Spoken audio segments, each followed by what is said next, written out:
joining us virtually is Jared's wife, Kirsten, who says her daughter clearly was traumatized. So, Kirsten, thank you so much for joining us. And let me say to begin with, this has got to have been terribly traumatizing for all of you, not just your daughter. So I'm so sorry you've had to go through all of this.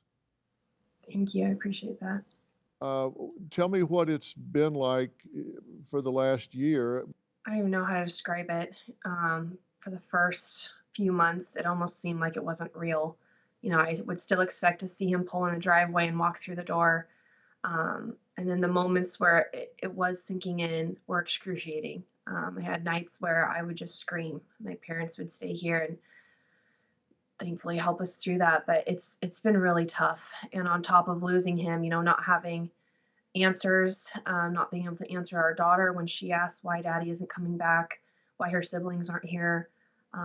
It's just been an excruciating year. Right.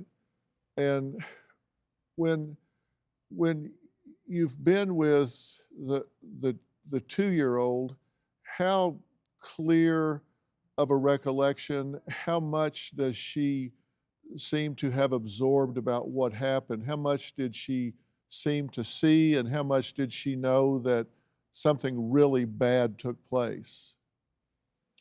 So she really clearly recalls the sounds of the gunshots. She will talk about them as the boom, and she'll repeat three: boom, boom, boom, and then she'll say daddy on the ground.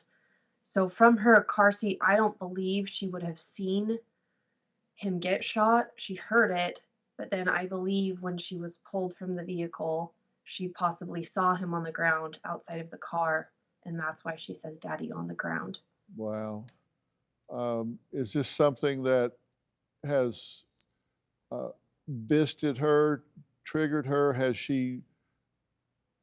this come back to her at odd times? Has it disrupted her sleep? Has she talked to you about it when it troubles her? Yeah. For the first few months, any loud noise would make her just freeze in her spot, and you could just see the panic on her face. And then she would just kind of look like, help me. Sounds of sirens she did not like. Thankfully, she's getting past that. And yeah, she still to this day comes into my room in the middle of some nights just crying, which she didn't do before. So it's still haunting her. She's still working through it, but thankfully, the panic attacks with loud noises seem to be getting less and less as time goes on. Well, children are really resilient, and she may not even know why sometimes that she's having this upset, but she just is. And it's such a burden on you because you're having to deal with your emotions and feelings and then administer to her as well. Now, did you tell police of a suspicious person that you caught on your surveillance cameras? And what was it? What did you see? Yeah, so I was tucking Bexley into bed about a week after Jared's murder, and I got a notification on my Apple Watch that said person in the driveway.